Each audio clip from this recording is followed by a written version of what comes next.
What's up, everybody? Welcome to the Power Play with CJ. Today we're going to focus in on a question I've been asked quite frequently is can the Bruins repeat as Stanley Cup champions? Obviously, last night knocked off the East leading Rangers, and I think President's Trophy leading Rangers right now. Great tilt at Madison Square Garden. But I'm looking at the power rankings, or the standings, power rankings. Being number one in the East could be the kiss of death for the Rangers and could work in the Bruins' favor. Now, before you Rangers fans get up on me, let me explain. They got to draw Washington, hypothetically, season ends right now. They got Washington. Now, Buffalo could still sneak in there, but for the sake of argument, I'm going to go with Buffalo, with Washington as number 8 seed. If Ovechkin shows up and Vakoun can stop and make the occasional save, they can beat the Rangers pretty easily. I think the Rangers would have the upper hand against Washington, but Washington has knocked out the Rangers 2 of the last 3 years in the playoffs. Now, past experiences go out the window once the puck drops in the playoffs. We know that, but if I'm Washington, I'm not afraid of the Rangers by any means. And I don't think you can't go into the playoffs thinking you're going to lose at all. I mean that then you will lose. I mean that's just how it works. But I think Washington could have an advantage. I think right now, if the Bruins in the first round would play Washington, Ottawa, another capital, then it gets a little dicey. I think the Bruins can easily beat Ottawa. That's the only thing that's, they have a better shot against Ottawa than they would against Washington, I think. The Bruins actually have more losses against Southeast Division teams than any team in the Southeast Division, which isn't surprising when you figure, I think they're 1-3 against Tampa and 0-4 against the Canes. Those are the bottom 2 teams in the division. So, I digress. But looking right now at the grand scheme of things, that's the 2-7 matchup. The 3-6 matchup is very intriguing. Same with the Southeast Division. It's New Jersey and Florida, which is ironic because New Jersey's going to have more points than Florida, but Florida's going to have home ice on behalf of one of the division, just the way it works. It's easy to say that the Devils are going to win that going away, but Florida's a scrappy team that I wouldn't want to play in the first round, only because at the depth in that team, there really isn't an established first line, but there's like 3 second lines, and any one of those lines can be good on a given night. Theodore's pretty good when he needs to be, and their defensemen are pretty good too.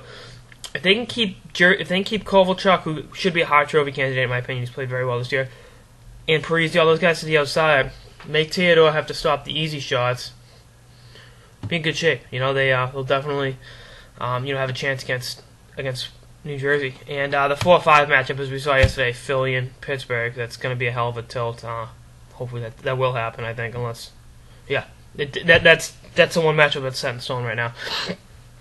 Now, assuming the Rangers, Bruins, and Florida all win that first 3 series, the Rangers would draw either Pittsburgh or Philly. Either one of those teams can go through the Rangers like a hot knife on butter.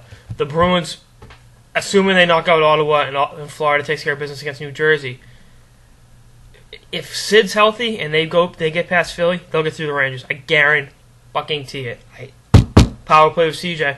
Second round, Pittsburgh Rangers. Pittsburgh got that.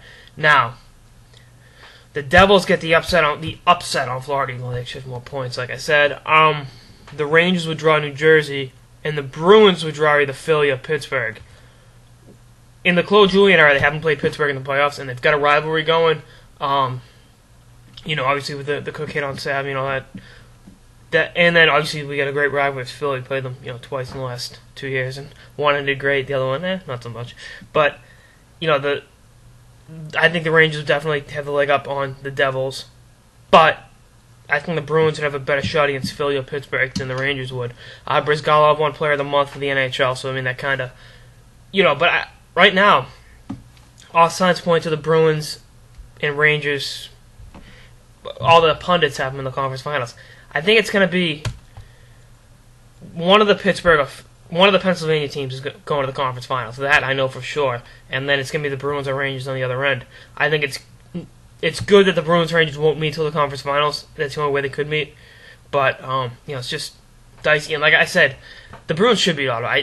Ottawa's got a young upstart team. They'll be good in a few years. So they're growing pains. I don't think that team's ready for big time yet. And the same, you can say the same for Florida, but I kind of like that team. I picked them to make the playoffs this year, and a lot of people picked them not to. I got them beating New Jersey. I have a thing with New Jersey. I just don't like them. It's kind of that thing. And obviously, I'm a Florida boy now, but I'm in Central Florida, Western Florida, and then Miami. But different story entirely.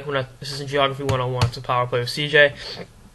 And I think Washington, if they can get in, they're one of those teams. They're either going to lay a stinker and go down 4 straight or beat you. That's just the way they are. They're such an inconsistent team. And you look at the way that team's constructed. Simon's inconsistent. Ovi's been inconsistent the last 2 years. Mike Green defines inconsistency over the last 2.5 years. That's a team, like I said, they're either going to lay down and die at the feet of the Rangers or knock them out. Give them everything they can handle. I mean, Vokoun, when he was with Nashville a few years, 8 years ago, against Detroit won like 5 games. He stopped everything though. It was not his fault that Nashville lost. They didn't be scoring, but I'm really intrigued.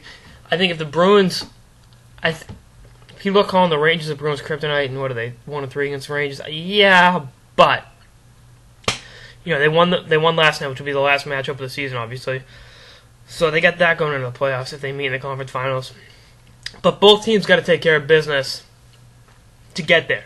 And I'm not even going to talk about what would happen in the Cup Finals with either team because we haven't got anywhere near there. We got to right now. The Bruins got to take care of business. The Rangers got to take care of business, and the whole world goes like so. So that's my spill on. Can the Bruins repeat? I think they can if the matchups are favorable. I think if they get Florida in the second round, they can beat Florida. And the Rangers draw. Let's hypothetically, Washington goes 6 with them. The Rangers beat them in 6. And then, let's just say by the grace of God, the Rangers get past either Philly or Pittsburgh. Like I said, I picked Pittsburgh to beat them. Let's say Philly gets the upset over Pittsburgh, and Philly's going to bloody the Rangers. They'll punch them right in the nose. Those guys, Hart on them will be going nuts. Hartle's having a great year. He's a real net front presence. That's going to be a pain in the ass for the Rangers that whole series. So we'll see it all shapes up. I'm really, really excited. We got like 9 days to the playoff start, so they can't come soon enough. That's it for this episode of the Power Play with CJ on the Eastern Conference playoff picture and how it pertains to the Bruins' chances of repeating as Stanley Cup champions. Stay tuned for more episodes throughout the season. Later, guys.